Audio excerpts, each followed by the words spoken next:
The year is 1943, World War II rages and the Allies plan a critical offensive. Their target, Nazi-occupied Europe. But the enemy anticipates their moves. A daring deception is needed, a plan so audacious it seems ripped from the pages of a spy thriller. Enter Operation Mincemeat, a scheme involving a corpse, forged documents, and a calculated gamble. The fate of the war hangs in the balance, resting on the shoulders of a dead man. The Allies hope to mislead the Germans, diverting their attention from the true target. This is the story of how a lifeless body became a weapon of war, a pawn in a high-stakes game of deception. The plan was intricate, the risks immense, and the potential rewards transformative. The success of Operation Mincemeat hinged on the meticulous crafting of a believable illusion. Every detail, every document, every personal effect had to be perfect. The deception had to be flawless to fool the ever-suspicious Nazi intelligence. The Allies aimed to strike at the soft underbelly of Europe's Sicily. However, the island's strategic importance was clear to both sides, and German defences were formidable. A direct assault would be costly, potentially disastrous. A diversion was crucial, a way to lure the German forces away from Sicily and weaken their defences. The Allies needed to convince the Nazis that their sights were set elsewhere. They needed a convincing target, a plausible alternative. Greece and Sardinia presented themselves as viable options. These locations offered strategic value and could plausibly draw the German attention. The key was to create a believable narrative, a story that would lead the enemy astray. The deception had to be subtle yet convincing. Too obvious a ruse would be detected, too subtle and it might be overlooked. The balance was delicate, the margin for error razor thin. Two figures emerged from the shadows of British intelligence, Ewen Montagu and Charles Cholmondeley. Tasked with devising a plan to deceive the Nazis, they concocted a scheme of breathtaking audacity. Their weapon of choice, a corpse. Montagu, a naval intelligence officer, brought legal expertise and a sharp mind. Cholmondeley, a flight lieutenant with a flair for the dramatic, contributed imagination and a willingness to push boundaries. Together they formed an unlikely but effective partnership. Their plan was unorthodox, bordering on the absurd. Yet in the desperate times of war, even the most outlandish ideas merited consideration. The stakes were too high to dismiss any potential advantage. The duo understood the importance of meticulous planning. Every detail, from the choice of corpse to the contents of his pockets, had to be carefully considered. The success of the operation rested on their ability to create a convincing illusion. The search began for a suitable corpse, one that could plausibly pass as a British officer. The body needed to be in a state that suggested drowning, aligning with the planned narrative. The search was grim but necessary. Glyndwr Michael, a Welshman who had tragically died from ingesting rat poison, became the unlikely centerpiece of the operation. His body, relatively undamaged, presented the perfect canvas for the elaborate deception. He was transformed into Major William Martin, a fictitious Royal Marine officer carrying vital secrets.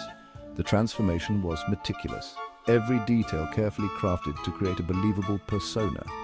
From his uniform to his personal effects, every aspect of Major Martin's identity was fabricated. The goal was to create a character so real, so convincing, that even the most astute German intelligence officer would be fooled.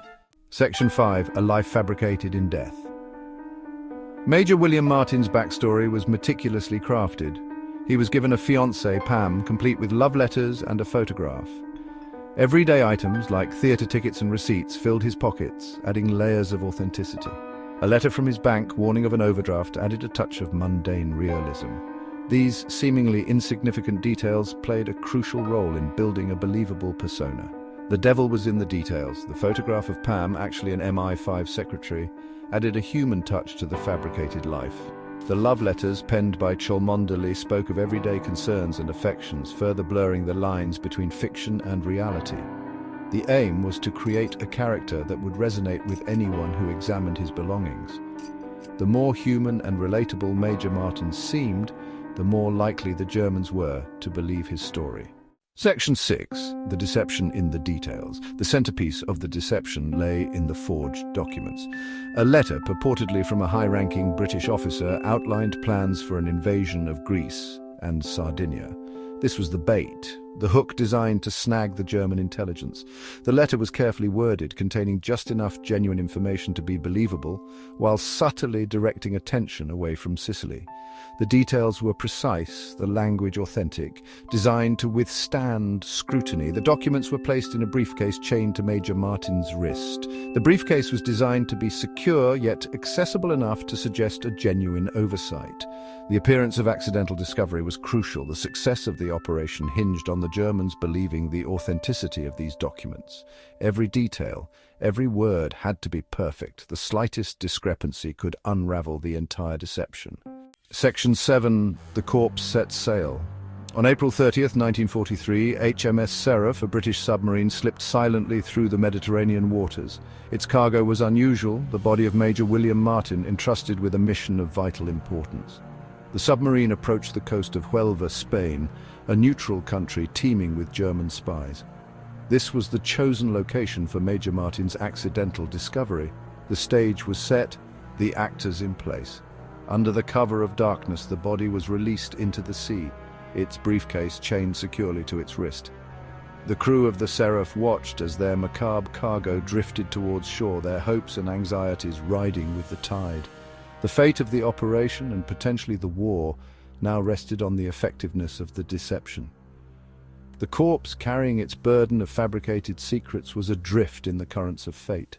Section 8. The bait is taken.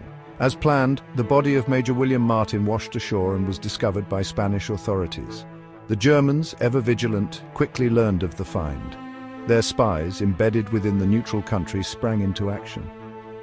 The briefcase and its contents were swiftly passed on to German intelligence. The documents, meticulously forged, were subjected to intense scrutiny. The Germans, eager for any advantage, pored over every detail. To the Allies' relief, the deception worked.